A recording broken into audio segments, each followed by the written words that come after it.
पर पसीना भरा हुआ था। हरीश के मुंह से सिर्फ असत उस्त यही निकल रहा था। तभी उसके सबसे नजदीकी खड़े एक आदमी ने कहा, अरे तुम्हारे उस्ताद की शादी हो रही है और तुम कहां गायब थे? आओ आओ, यहां बस तुम्हारी ही कमी थी, लेकिन अब तुम भी आ चुके हो। हरीश ने अचानक गौर किया कि मंडप के पास खड़े सभी लोगों की नजरें इस वक्त वर वधू से हटकर उस पर आ टिकी थी। सब लोग उसके चेहरे की परेशानी और घबराहट देखकर आपस में कानाफूसी करने लगे। उनके चेहरे देखकर साफ था कि उन्हें भी किसी परेशानी का आभास हो गया था।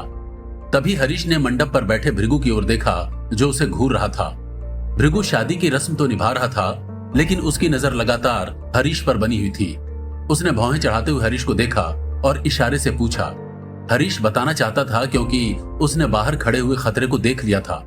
उसे पता था कि राणा परिवार अपनी पूरी ताकत के साथ उनके दरवाजे पर आ पहुंचा है और वो उनका मकसद भली भांति समझता है। लेकिन तभी हरीश ने भृगु के आसपास खड़े उसके परिवार वालों और जानवी को देखा। वो जानता है कि भृगु और जानवी के लिए ये पल कितने महत्वपूर्ण हैं। वो दोनों बहुत ही कठिनाइयों का सामना करके आज इस मुकाम तक पहुंचे हैं। इसलिए हरीश ये खबर इसी वक्त देकर उनके इस खास पल को बिगाड़ना नहीं चाहता था। वो इसी उधेड़बुन में खड़ा होकर भृगु को देख ही रहा था कि तभी पंडित जी की आवाज उसके कानों तक पहुंची।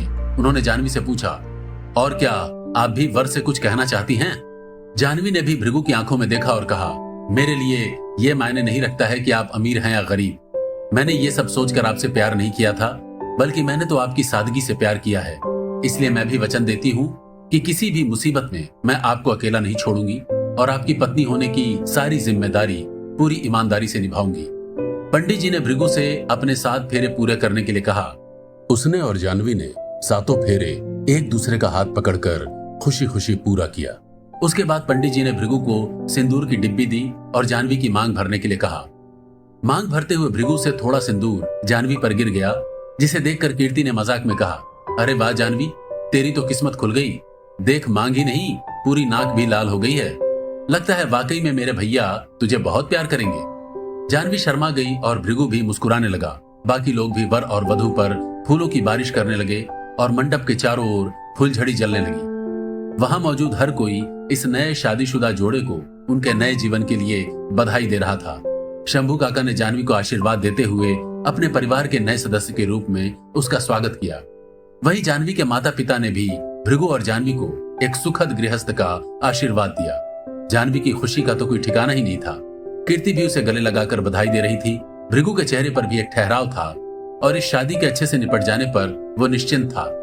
लेकिन अगर वहां अभी भी कोई परेशान खड़ा हुआ था तो वो भृगु का सबसे खास आदमी हरीश था। हाल में मौजूद कुछ मेहमान अभी भी घूम फिरकर बार बार हरीश को देख रहे थे। एक मेहमान ने अपने साथ खड़े एक दूसरे आदमी से कहा, आपको ये हरीश कुछ ज्यादा ही घबराया हुआ नहीं लग रहा है? यहाँ तो सब कुछ इतना बढ़िया चल रहा है, फिर ये इतना परेशान क्यों है? लगता है कि कुछ तो बात हुई है। उसके साथ खड़े आदमी ने भी हाँ में हाँ मिलाई। हरीश परेशानी में इधर उधर देख रहा था कि तभी किसी ने पीछे से उसके पीठ पर हाथ रखा। हरीश एकदम से हड़बड़ाते हुए ऐसे पीछे पलटा जैसे दुश्मन से खुद को बचा रहा हो। ये देखते ही भृगु ने पूछा, क्या बात है हरीश भाई, आखिर आपको हुआ क्या है? मैंने बहुत देर पहले गौर किया था कि आप गायब थे और फिर आप बहुत अचानक से मंडप के पास आए, जैसे कोई भूत देखा हो। अभी भी इतने डरे हुए से हो और इतने चौकन्ने क्यों खड़े हो? मुझे बताइए कि क्या बात है, क्योंकि ये आपका साधारण व्यवहार नहीं है। हरीश भी भृगु की बातों से सहमत था। उसने कहा, उस्ताद मुझे माफ कीजिए क्योंकि मैंने आपको निराश किया।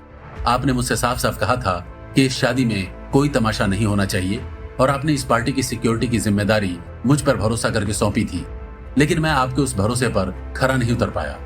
हरीश को वाकई में इस बात का बहुत बुरा लग रहा था और ये भृगु उसकी आंखों में देखकर ही बता सकता था। हरीश ने मायूस होकर कहा, उस्ताद आपको बाहर चलना पड़ेगा क्योंकि राणा परिवार यहाँ लड़ाई के इरादे से आ पहुंचा है और इस बार वो लोग अकेले नहीं हैं, बल्कि उन्होंने अपने और भी साथियों को साथ में ले लिया है और वो यहाँ मुख्य द्वार के बहुत करीब पहुंच चुके हैं।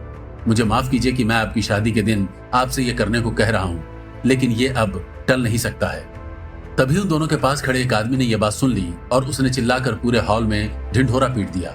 उसने कहा, अरे बाप रे, राणा परिवार यहाँ युद्ध के इरादे से आ पहुंचा है, तो क्या अब यहाँ युद्ध होने वाला है? ये बात फैलते ही हॉल में अजीब सी गहमा गहमी शुरू हो गई और लोगों में भगदड़ मच गई।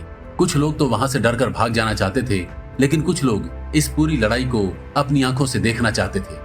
तभी तिवारी साहब भी हरीश और भृगु के पास आए और उन्होंने हरीश से पूछा, हरीश भाई, ये मैं क्या सुन रहा हूँ, क्या बाहर कुछ हो रहा है? हरीश ने उन्हें भी पूरी बात बता दी। ये सुनते ही तिवारी साहब बोले, लगता है इन लोगों की हिम्मत कुछ ज्यादा ही बढ़ गई है। आज इतना बड़ा दिन है, यहाँ उस्ताद की शादी हो रही है और वो लोग यहाँ ये सब करने आए हैं। आखिर उनका इरादा क्या है? भृगु ने पूरी बात गौर से सुनी और फिर कुछ सोचा। उसने पलटकर कुछ दूर पर खड़ी हुई जानवी को देखा और उसके चेहरे की खुशी को देखा। हंसते हुए तो जानवी और भी खूबसूरत लग रही थी और नई दुल्हन के चेहरे की चमक उसके चेहरे पर भी फूट रही थी। भृगु किसी भी हाल में इस हंसी को खोने नहीं दे सकता था। वो जानवी के पास गया और उसका हाथ पकड़ लिया। उसने कहा, यह सिंदूर तुम्हारे चेहरे पर बहुत जच रहा है। जानवी ने मुस्कुराकर कहा, तुम मुझ पर बहुत जचते हो और यह सिंदूर भी तो तुम्हारे ही नाम का है। अचानक भृगु की आवाज थोड़ी गंभीर हो गई, लेकिन उसने चेहरे पर फिर भी मुस्कुराहट बना रखी थी। उसने कहा, जानवी, मुझे किसी काम के लिए थोड़ा बाहर जाना पड़ेगा, लेकिन वो खत्म करके मैं जल्दी लौट आऊंगा। जानवी को झटका लगा क्योंकि उसे यह बात थोड़ी अजीब लगी। उसने दूर खड़े हरीश और तिवारी साहब की ओर देखा और उनके चेहरे की गंभीरता देखकर उसने अंदाजा लगा लिया। उसने सीधे भृगु से पूछा, भृगु, क्या हुआ है? तुम्हें कहाँ जाना है और क्यों जाना है? भृगु ने उसके हाथ पर अपना हाथ रखकर कहा, जानवी, कोई घबराने की बात नहीं है। बाहर कुछ दोस्त आए हैं तो मैं जरा उनसे मिलकर आता हूँ। मैं तुम्हें छोड़कर कहीं नहीं जा रहा हूँ। जहां भी जाऊंगा लौटकर तुम्हारे पास ही आऊंगा। जानवी ने भी जिद करते हुए कहा, अगर दोस्त आए हैं तो मैं भी चलती हूँ, मैं भी उनसे मिल लूंगी। देखो भृगु, हमने अभी एक दूसरे से वादा किया है और मैं नहीं चाहती कि हमारे बीच में कोई भी राज हो।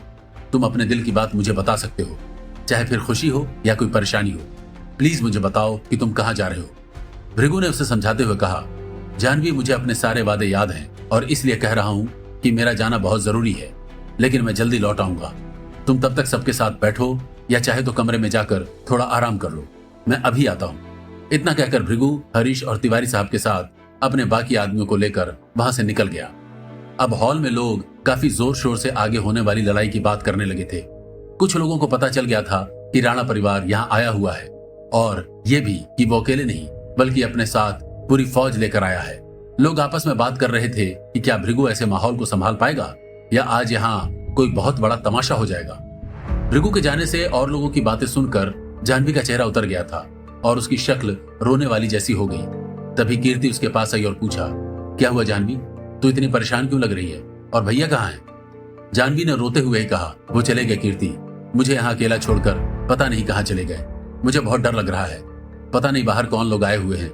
मैंने भृगु को मना भी किया लेकिन उन्होंने मेरी बात नहीं सुनी।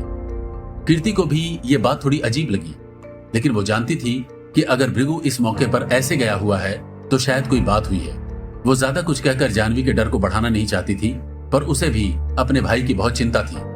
तभी जानवी ने कीर्ति से कहा, मुझे कोई फर्क नहीं पड़ता कि भृगु ने क्या कहा, लेकिन मुझे लगता है कि उसकी बीवी होने के नाते मुझे उसके पास जाना चाहिए। इतना कहकर जानवी बाहर की ओर जाने लगी, लेकिन तभी उसके पिता बीच में आ गए। वो भी ये सारा तमाशा देख रहे थे और उन्हें भी कहीं न कहीं इस रिश्ते में हमेशा इसी बात का डर सताता रहता है, लेकिन उन्हें अपनी बेटी की सलामती की ज्यादा फिक्र थी। इसलिए उन्होंने जानवी को रोकते हुए कहा, देखो, अगर भृगु ने तुम्हें यहीं रहने के लिए कहा है तो तुम्हें उसकी बात सुननी चाहिए। अगर वो नहीं चाहता कि तुम बाहर जाओ तो उसकी कोई खास वजह होगी। जानवी ने अपने पिता से भी इस बारे में बहस करने की कोशिश की, लेकिन तभी तिवारी साहब दोबारा लौटकर उसके पास आए।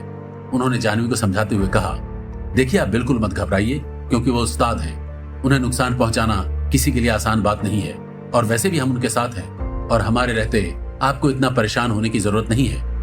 उन्होंने आगे कहा, वैसे भी अगर आप उनके साथ होंगी तो उस्ताद को आपकी भी चिंता रहेगी, लेकिन अगर आप यहाँ बिल्कुल महफूज रहेंगी तो वो अपना पूरा ध्यान वहां लगा सकते हैं। मैं उम्मीद करता हूँ कि आप भी यही चाहती होंगी। जानवी का मन तो नहीं माना था, लेकिन उसने फिर भी हामी भरी।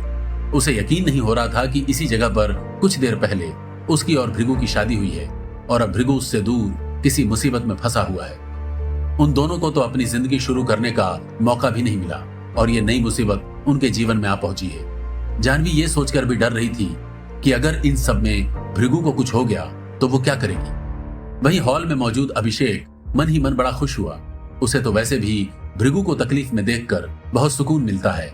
उसने इस बात की गंभीरता को उजागर करते हुए कहा, लगता है कि यहाँ का मौसम बहुत बिगड़ने वाला है।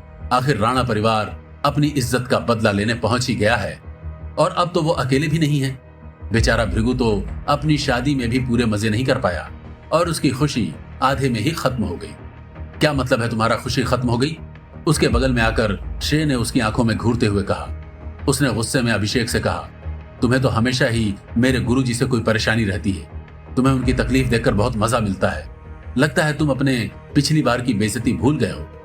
अभिषेक भी श्रेय को देखकर गुस्सा करने लगा और उसे आंख दिखाने लगा, लेकिन श्रेय पर इसका कोई फर्क नहीं पड़ा। उसने कहा, मेरे गुरु को हराने वाला कोई पैदा नहीं हुआ है, और चाहे इस लड़ाई का अंजाम कुछ भी हो, लेकिन मैं और मेरा परिवार हमेशा उनके साथ खड़ा रहेगा। तभी यशवर्धन ठाकुर ने कहा, लेकिन मैं भी जानना चाहता हूं कि आखिर राणा परिवार में इतनी हिम्मत दोबारा कैसे आ गई कि वो उस्ताद के सामने फिर से आ पहुंचे। कौन है वो लोग जो उनका साथ दे रहे हैं? ये कहते हुए यशवर्धन ठाकुर भी बाहर की ओर चले गए। क्या ये लड़ाई टल पाएगी या भृगु को किसी खतरनाक दुश्मन का सामना